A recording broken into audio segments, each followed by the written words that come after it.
Hey, welcome back, everybody, to Loan Officer Life, Hustle, Heart, and Home Ownership. I love saying that.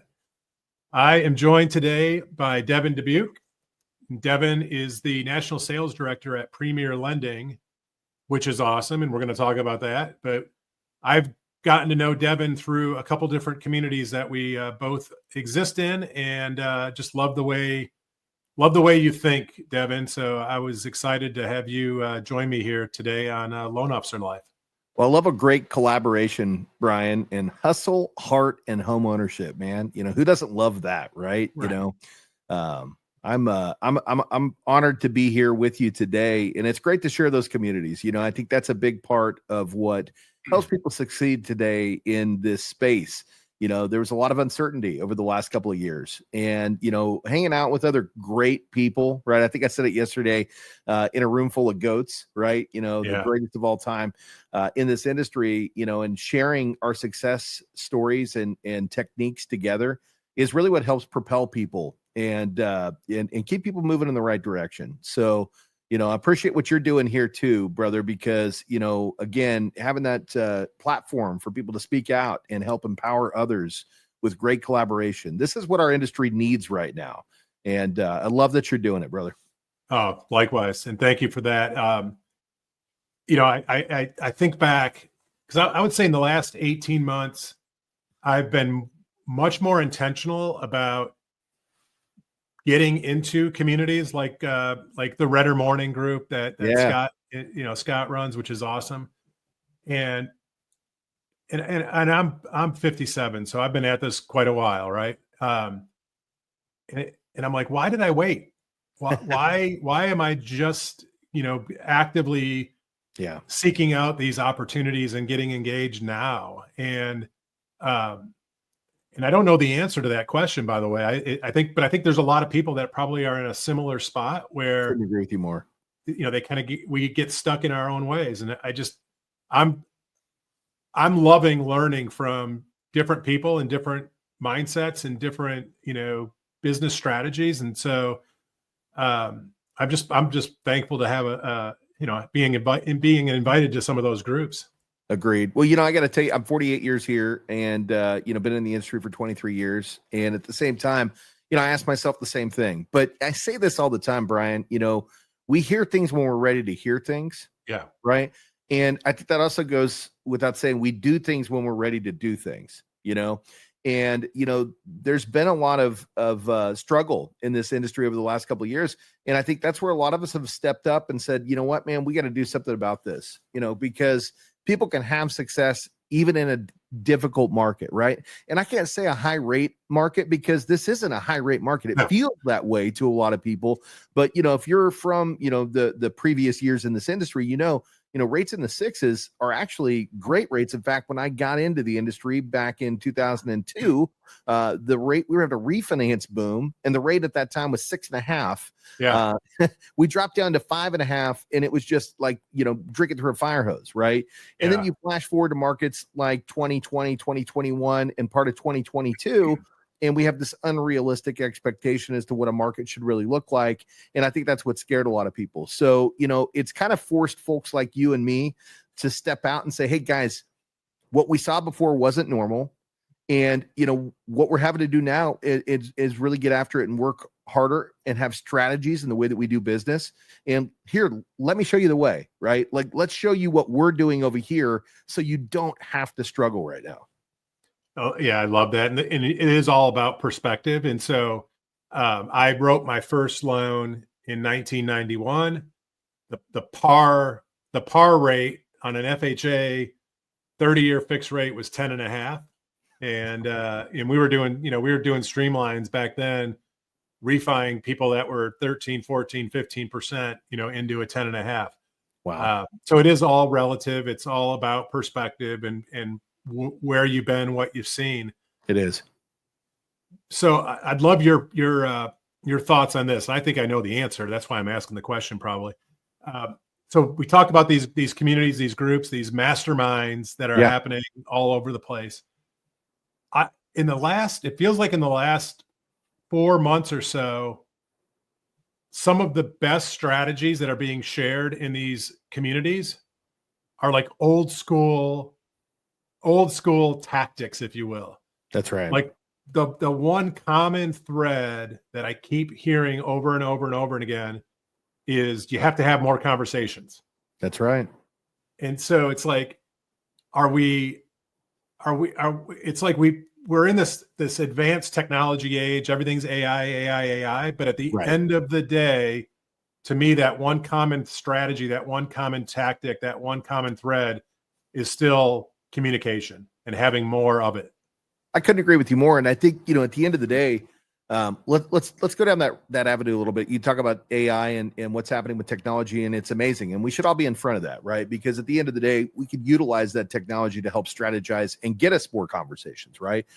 We just had a meeting with our sales team last week on this exact subject. And, one of the common questions was, who here wants to embrace AI? There was a lot of folks on the call that are old school guys that are saying, look, it's a little scary to me. And quite frankly, I think it's more about personal connection than it is about technology. And I said, look, you're not wrong, because here's what I believe, Brian. I believe that the big lenders out there are very close to cracking down on technology that can get a client qualified without ever having to have a conversation, right? Our credit reports today have access to not only the scores, but they have employment information, income information. With programs like Day One Certainty, we can see, what the asset verification looks like. And I think we're at a point where in the near future, and I can't tell you what date that's going to be, you could literally go online, fill out a form, and have an approval in seconds that's a real approval and pick your product. But that's not going to fix every client's solution, because there's a lot of other people out there that aren't going to fit into that box. And so that's where, getting really good about having conversations and making yourself visible in this space becomes really important. So how do you leverage that AI at that point in time? Well, let the AI help you get in front of more conversations, right? And this is what we're talking about is, yes, we don't want to come across with AI to answer our phone calls or to answer our texts. And maybe we can have a little bit of the text communication, but what does that text communication look like? Well, if you build a good marketing strategy inside, say, your CRM system, it's data mining for you in the background by sending out some campaigns where it is coming from Brian, right? Hey, it's Brian at fill in the blank company, right? Or, hey, Jim, just wanted to check in, see how life's been. Is there anything I can help you with? What did that do for you? It started the conversation on your behalf. It's still up to you to finish that conversation. So I think if you lean into AI as a conversation starter, this can help spiral more conversations, which in turn is going to keep you present in front of your sphere of influence. And it's going to keep you relevant when big banks come out and start bringing these products to market that allow people to literally click a button and get pre-approved, right? Yeah, I love that. Another thought, or another way to utilize AI, because AI means there's a whole lot of disparity around what is AI, which tools are or are not AI. I was talking to a loan officer last week in my age range, and I wouldn't call him reluctant, but just unsure of where to go and how to leverage the tools that are out there. And so what we talked about was the fact that he's gotten into doing a lot of these screen share type conversations, right? Not with referral partners and with consumers alike. And probably about a month ago, he started leveraging the recording feature in whatever the tool he was using, whether it was Zoom or Teams or whatever. And I'm like, perfect. I said, here's how you should be thinking about AI. Take every one of those conversations, take the transcript, and create a thread with, create a couple threads. One thread for all of your realtor conversations, another thread for all of your consumer conversations. And now you start, your AI starts learning about the problems you're solving in real time with a referral partner, with a consumer. And now you've got a month's worth of content that you can now access and ask your GPT or AI, whatever you want to call it, to create some social content. That's right. Leveraging real scenarios. Now you want to replace the name so that you're not necessarily calling somebody out, but it's another way to scale your ability to talk to more people. Well, I think that's brilliant because, what most people really want to hear is the behind the scenes stuff, right? When we get on, we give the canned information and, this is what, product we have to offer. No, we want to hear, how do we leverage that product to help somebody get into a scenario that they didn't think they could get into, right? Like that's what people really want to hear. And real time is what is really going to move the needle, because we're sharing a story about somebody that we know that this impacted. Hey, and if you fall into that situation, right, like so-and-so did, we've got a solution for you too, right? Hey, give us a ring. So now you're repurposing your conversations like the one that we're having right now, right? Yeah. And just dumping those transcripts into your GPT, who's learning more about who you are, what you're about. And then you can even go in and you can train those GPTs how to actually frame the work for your videos or for the content that you want to put out there. I want it to talk like me. I want it to keep these under 1 minute. I want it to always share stories, right? And if you build a GPT out, I've got several of them. I'm sure you do as well, right? Where I can go in and I can just say, hey, Jake, give me a tip of the week, right? And it's going to spit out an answer with a tip of the week that fits my way of communication, so that when I go out and present it, it doesn't sound like a robot. Yeah. It doesn't look like I'm reading a cue card, because it's a real-time conversation that I have with somebody, and it's just resharing that story in a format that I don't have to think about, right? And what's you bring up a good point. It doesn't look like you're reading a cue card, is what you said. and it doesn't, because you're actually saying words that you already said once before. And That's so right. your brain already recognizes those words because they came out of your brain to begin with. That's it. Well, and a lot of the times it's almost like a prompt, right? Have you ever written a script for yourself and you started reading it, you're like, I don't need this, right? Like, yes. I lived this. I'm just going to tell the story, right? And it's almost like, the movie where the guy's got the little cue card in his hand. He's like, I'm going off script, right? I think that happens when you start to utilize this, because it's really just a prompt for the brain. And some people, when they see the camera lights come on, even if it's their own camera, they freeze, right? Oh, yeah. So if you could take some of that element out of it and give them the initial conversation start, and it's like, I don't even need this. I'm just going to finish it on my own, right? But it gave them the courage to hit the record button, and that's all they need to be doing is hitting the record button, because ultimately we can't talk to everybody, but we got to talk to our sphere, the people that we know, And so again, this goes back to leveraging AI. Make sure that you're building custom audiences in your social media feed with all the people that like, and trust, right? The ones that know, like, and trust you. They're not going to see everything that you put out, but if they're in the custom audience, they'll see 8 to 10% of what you're putting out there, which means that you're staying relevant in front of that sphere. And then you can also take a lot of those same clips that you post on social, repurpose those, drop them into an email, and send that out to your sphere as well, via your CRM system. So again, it's not canned, email that has, a paragraph about some new product that you put out. It's you telling a story about somebody that you helped. And what's funny, and this happens to me all the time, and I'm sure it happens to you, is people that you don't even realize they're looking. One day you have a conversation like, I got to tell you, you said something one day and you told me this and it really resonated with me. And you're like, wait a minute, I said something. Yeah, well, I was watching your social feed, or I got your video email, and you don't even know that people are watching you. And I think, we're on that message, right, of, leveraging AI, but also understanding in your social media spheres, if you're not getting comments and likes, it doesn't mean that people aren't paying attention. That's right. And sometimes it feels like, oh man, nobody cares. I promise you, there's people out there that are listening. And when you end up having a conversation with them, you're going to be amazed at the things they know about you, because you're sharing it out there with the world. Yeah, I love that. I was on a call this morning with a friend of mine, former colleague. He just opened a small mortgage company. He's a mortgage broker here in Michigan. And he's the reluctant guy to get on social, right? Yeah. And so about 3 weeks ago, I started seeing him posting videos on Instagram and Facebook.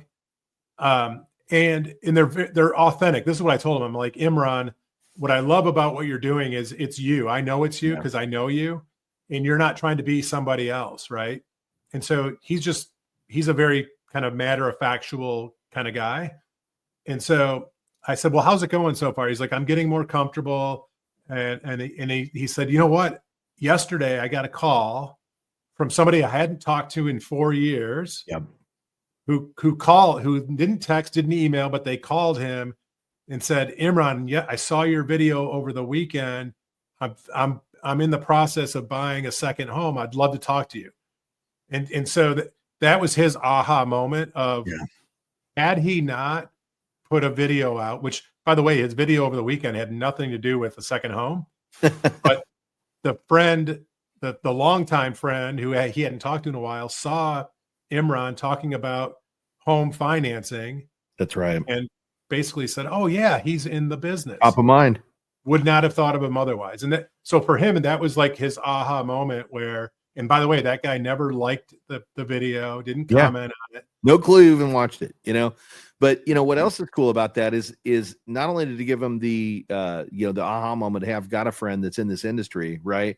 But at the same time, it's making sure that people understand that you're an expert in this industry, right? Yeah. Because you're out there sharing stuff. And when they get to hear that you are at the top of your game, it's building trust, whether you know it or not. We had a guy, we did an interview on our podcast a while back. I've got a podcast called The Real Estate Success Partner, and he was a realtor out of Kentucky. And this guy was kind of a different caveat because he had started as a social media guy, and he got really well known for just being very raw and just delivering the raw facts about things that people sometimes are scared to talk about on his social platform. Had nothing to do with real estate. Well, a real estate company hires this guy and they said, "Hey, we'd love for you to help us build our social platform because you've got a lot of followers and we'd love to see, what you can do for us." So he starts doing it. And, he starts asking, "Well, what do you guys make when you sell, home?" Well, they shared that with him. He's like, "Oh, man, maybe I'm in the wrong side of the business." Right. So he gets into the real estate side of the business and has a record year right out of the starting gate. Why? He already had a channel full of people that trusted him. Right. And the moment that he said, "Hey, I'm engaging in the real estate space," they had so much confidence in who he was because he was telling it raw the whole time. All the stuff that you think you shouldn't be saying. Yeah. He was saying all that stuff, and they knew that he was honest. And that really moved the needle for him. So, again, it goes back. You don't know who's watching, but the people that are watching, if you're being straightforward, they're hearing that. And it's building trust in you every time that you post something. And that's what people want. They want to do business with people they know, like, and trust. Well, they already know you. They probably like you. Yeah. But now they trust you, right? And I think that in today's world, let's take a referral from an agent to a loan officer. So I'm the agent. I refer, my buyer, Sally and Bob, to you, Devin. Sally and Bob aren't just going to take my recommendation without doing some research, level of diligence on you, right? And where are they going to go first? They're going to go to social. Yeah. Who is this guy? What's he talking about? What's he like? I'm this way. Like if I'm getting on a call with somebody, a video call, yep, I want to see what they look like before I get on the call. Right. Absolutely. So I go check them out on LinkedIn or whatever. And so get to know them a little bit, know what they're about. Yeah. So if you're not on social, it's almost, that's like the kiss of death today because you don't exist in that instance. Well, I think that's such a relevant conversation, right? Because, we talked about it at the beginning. Let's talk about it again. We use a program called Redder. We're on the Redder Morning Show. And what Redder does is it leverages that data to where you can find it really quickly. So, if they're a loan officer or a builder or a realtor, right, which is what most of us are interested in, we can literally pop on there. And within seconds, I can be on their Facebook, their Instagram, their YouTube, their LinkedIn, get to know who they are a little bit. Watch, are they present on social? What's important to them? And within 5 minutes, I can get to know enough about that person, right? That when we jump on the call, we can have relevant conversation, right? But to your point, I bumped into a local realtor here and pretty big team here in the DFW at a sushi restaurant. And, his family was there. His daughter was like making faces at my son, like, younger kids having fun. Yeah. And, eventually they're like, "Hey, what do you guys do?" "Well, I'm in mortgage." "Oh, we're realtors." Right. And so we had an exchange and I invited him to my podcast and I could tell he was a little reluctant. Well, when I went down, he did eventually book with me. When I went and sat down with him last week, we shot the podcast. We were talking. He's like, "Oh, I know what your house looks like. I know about all your social media. I know what your content looks like," because he was vetting me, right? Yeah. He wanted to make sure if he was going to jump on my podcast and spend 30, 45 minutes with me talking about what he was going to do or what he's doing out there, that I was worthy of that conversation and that it would also align with his brand and what he was about, right? That's right.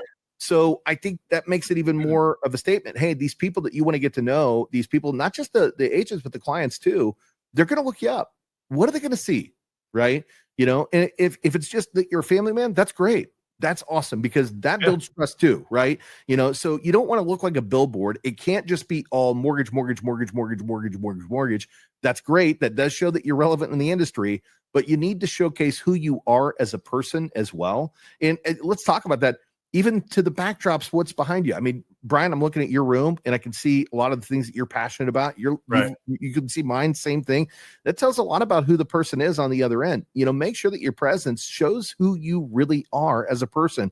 And I don't know if that's a bobblehead of you, but that's definitely a bobblehead of me. So what does that say about us, man? Yeah, it's maybe you got yours from the same guy I got mine from. Mine came from John Tallinger at Class Valuation. Oh, that's like killer. Mine was a gift from one of my employees. Okay, nice. Yeah. Yep. So John JT had a deal probably 8-10 years ago, and I was a lender then, so we were a client of Class Valuation, and that was his. I think it was his holiday gift one year. Everybody got their bobblehead. It was cool. It's meaningful, It's meaningful. Let somebody know that you really care, let's talk about that too. If you're building partnerships with your clients or with your agents, a meaningful gift goes a long way, and it doesn't have to be expensive, right? If they love to read and they love to educate themselves, one of your favorite books, right, might be a great gift. Doesn't cost you a lot of money, but it moves the needle. And then, a little card in the back end that just says something playful about what you provided them. Those are the kind of things that, you want to do when you're building partnerships. Same thing with your clients. When you're closing loans, are you sending them a gift? Letting them know that you're appreciative of their business. We do cookies at contract. And then, the ones that I do, and they're not as personal as I'd like. I'd love to get to something more personal. We do polished jars at closing, because everybody's going to have a place in their house where they're going to want to wash their hands. Right. And, right. Why not have a really nice polished jar? Same ones I keep at my house. So it is personal from that matter, because if you come to my home, you're going to see them there. And I wanted to share something that I love about our home with the people that we serve. Right. I love that. These are success techniques that, you can utilize in today's world to really build long-term relationships, because that's what this is. This is a relationship-based business. And if you're doing it to be transactional right now, you're going to have a real hard time. And if you're trying to do it long-term, you're definitely going to have a long time, because people can sense that out, sniff that out, and they're going to go with somebody that they trust. Oh man, I love that. So we're going to take that as our closing comment, but it's going to be the teaser for when I come on your podcast. So this is going to be one of those. This is the first episode of a 2-episode conversation. Yeah, we're gonna continue it on yours, because I want to, when I come on, I want to extend our conversation and talk about what I call the oh my gosh, hybrid loan officer, right? Yeah, that's right. And so that is the future, and we'll leave the audience with this. The future needs to start now. You need to start building now for your future. Devin, thank you so much for spending time with me on Loan Officer Life. I'm digging our growing friendship, and looking forward to joining you on your pod as well. Same here. So let's leave them with a cliffhanger to be continued. And if you got to find that podcast, it's going to be the Loan Officer Success Partner. We're shooting that really soon. I'm sure Brian will announce it once it comes out. Oh, yeah. So come over to that side and hear the rest of the story. I love it, man. All right, everybody, come back next week for our next episode of Loan Officer Life. And normally I don't know who the next episode is, but this will be a good one. The Mortgage Bankers Association kicks off their Mortgage Action Advocacy Week, and we're going to have Bill Kilmer and Jamie Lynch from the MBA on next week's show. It's a must listen to show. Bill's got some great updates on the trigger bill legislation. So come back for that. Again, Devin, thank you so much, man. Talk soon. Appreciate you having me.